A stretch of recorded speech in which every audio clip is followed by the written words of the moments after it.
Hi, this is Andy Wallace with zInspector, and today we're going to be talking about some of the very convenient reporting features that zInspector has available for you. So here we've got both our website, and I have an emulator that shows what it would look like on a mobile device. I'm using the emulator just because it's easier to take the video. But for reference, we're just going to first go into our web portal. So you do that by clicking on My Portfolio. And if you're brand new to zInspector, I'd recommend you checking out one of our quick start videos first. So this here, we're going to assume you already have an account and you log into zInspector. And now that when you're in an account in this portfolio, we have 10 properties defined. We have a few of them with that have various pictures, and activities associated with them. And again, 27 Willow, 47 Stonebrook, 554 Perkins Unit A. Those are all what we're calling our property names. And then here, each of these icons represent an activity. So for 47 Stonebrook, there was a maintenance activity here, a marketing activity, a check-in activity, and here another maintenance activity.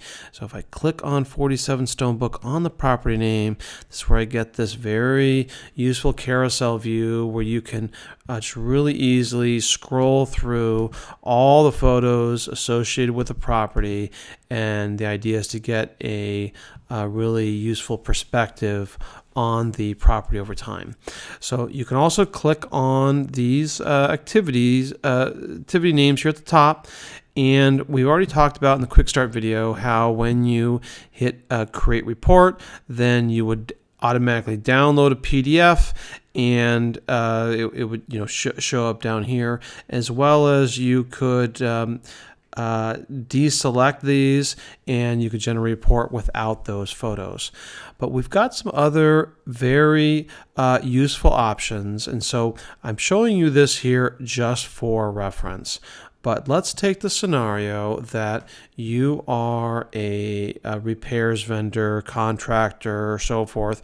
You've been out at a property, working on a job there. You've been taking a number of photos. And so I've got here you selected as maintenance, and you've basically taken all your photos to the day. And so today is actually March 29, 2014. And so so you've got all these photos here that were taken. So from your mobile device, you could have taken all those photos, and then when you're done, all you have to do is hit this email button right here. And a few things happen when that happens. So one, you probably saw briefly here, it popped up and it said report request sent. You might have also seen it flashed here, Q is equal to 1. And so what happened, that became something that uploaded in the queue up into the server. And then after that, you might have seen this change, and so now we've got one message in our inbox. And so let's open up our inbox, and sure enough, here is our report, and we've got our email address, system@zInspector.com. Here's our report for 47 Stonebrook on the maintenance activity on this date, and we can click here, and here is that report, and it's completely done and available. It's got all your notes and everything associated with that activity for the day.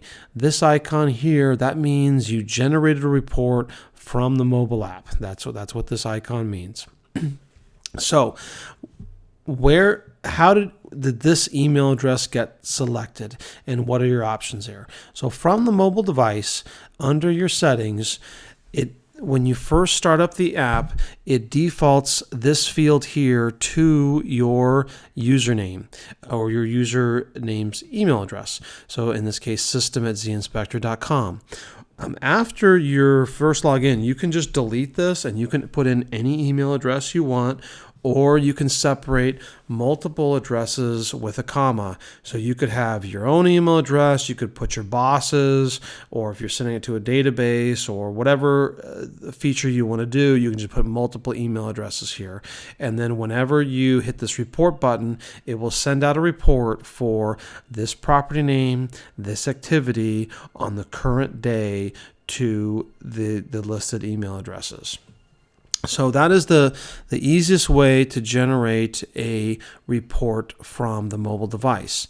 Now, from the web portal, and you can get to the web portal from your mobile device. It's just easier to see it all from from this computer browser. We've got a lot of different activities available, but if you go into settings, and you can now generate these reports not just on your current day but on any other day.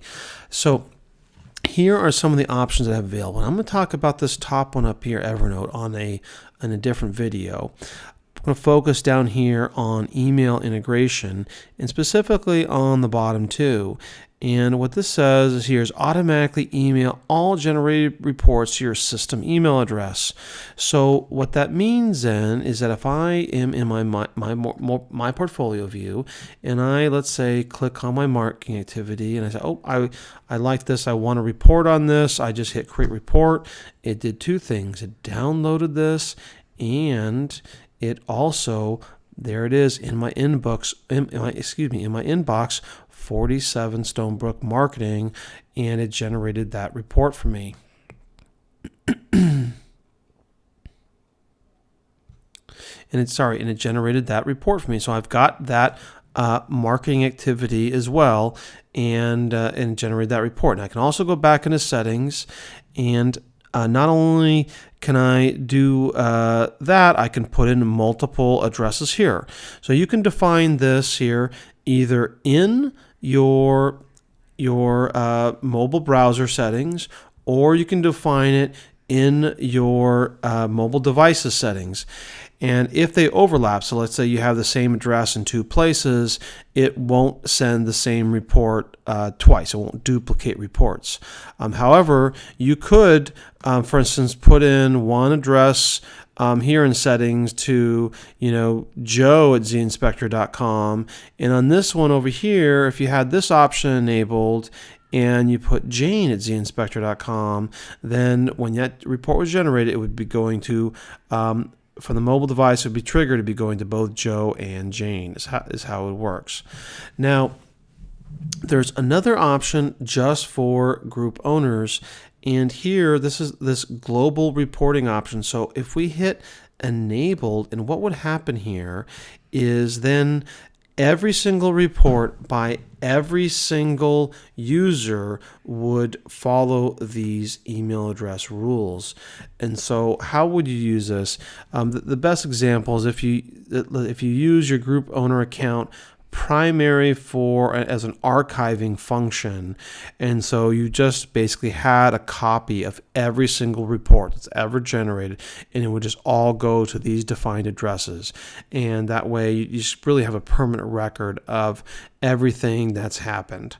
And so this is a very useful feature to do this. Now each user can configure reports to go to the email addresses they specify. So each user has their own individual control, and the group owner has this feature to request a copy of their own as well. And again, we'll talk about the Evernote feature in another video. And if you have any more suggestions in terms of different reporting options, different reporting formats, we're doing a lot of changes and updates here on this. We'd appreciate your feedback. Please send us an email to support@zInspector.com. We look forward to helping you out. Thank you so much. Take care.